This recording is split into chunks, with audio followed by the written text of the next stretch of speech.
কোঠা সংস্কার দাবির আন্দোলন ঘিরে সহিংসতায় নিহত ব্যক্তিদের স্মরণে আজ মঙ্গলবার সারা দেশে শোক পালন করা হয়।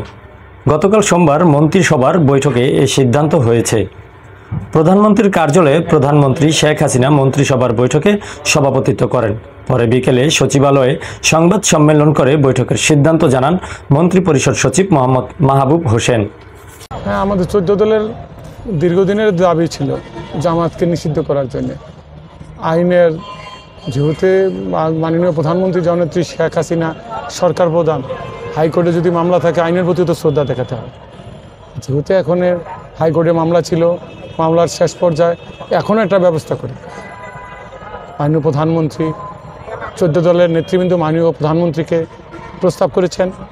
14 দলের নেতৃবৃন্দ মাননীয় প্রধানমন্ত্রী বাংলাদেশ সরকার নির্বাহী ক্ষমতা সেটাকে অ্যাকসেপ্ট করেছেন এবং আমি যেটুকু শুনেছি আপনার আইনমন্ত্রীকে নির্দেশ দিয়েছেন, স্বরাষ্ট্রমন্ত্রীকে নির্দেশ দিয়েছেন। এদিকে কোঠা সংস্কার আন্দোলন ঘিরে নিহতদের স্মরণে ঢাকা 5-14 দলের প্রধান সমন্বয়ক হারুনুর রশিদ মুন্না নেতাকর্মীদের নিয়ে যাত্রাবাড়ি শহীদ শেখ শিশু রাসেল পার্ক চত্বরে নিহতদের স্মরণে শোক পালন করে থাকেন।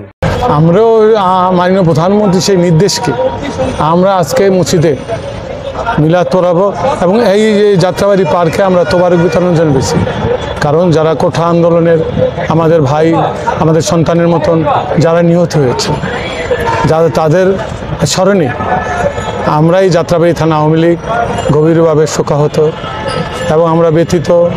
কারণ যারা নিহত হয়েছেন মাননীয় প্রধানমন্ত্রী জননেত্রী শেখ হাসিনা তাদের যদ্দূর সম্ভব তাদের সহযোগিতা করার চেষ্টা করেছেন এবং যেভাবে আমাদের নির্দেশ দিবে লোকালে আমরা সেভাবে চেষ্টা করি। এ সময় ঢাকা 5-এর আওয়ামী লীগের সকল নেতাকর্মীরা শোক পালনে অংশগ্রহণ করে থাকেন। জননেত্রী শেখ হাসিনা আস্থাভাজন নেতা, আমাদের ঢাকা 5 আসনের দুর্দিনের পরীক্ষিত সৈনিক, কারানির্যাতিত সৈনিক, আমাদের ঢাকা 5 আসনের আওয়ামী লীগের নিবেদিত প্রাণ জননেত্রী শেখ হাসিনা আস্থাভাজন হারুনুর রশিদ মুন্না ভাইয়ের নেতৃত্বে আমরা সকল ষড়যন্ত্রের মোকাবেলা হারুনুর রশিদ মুন্না ভাইয়ের নেতৃত্বে আমরা করেছিলাম, তার সাথে ছিলাম। আর এইবার যে একটা জামাত বিএনপি নৈরাজ্য সৃষ্টি করতে চেয়েছিল, হারুনুর রশিদ মুন্না ভাই রাত দিন সহকারে শত শত নেতাকর্মী নিয়ে এই যাত্রাবাড়ি চৌরাস্তায় অবস্থান করেছেন। আমরা তার নেতৃত্বে ছিলাম।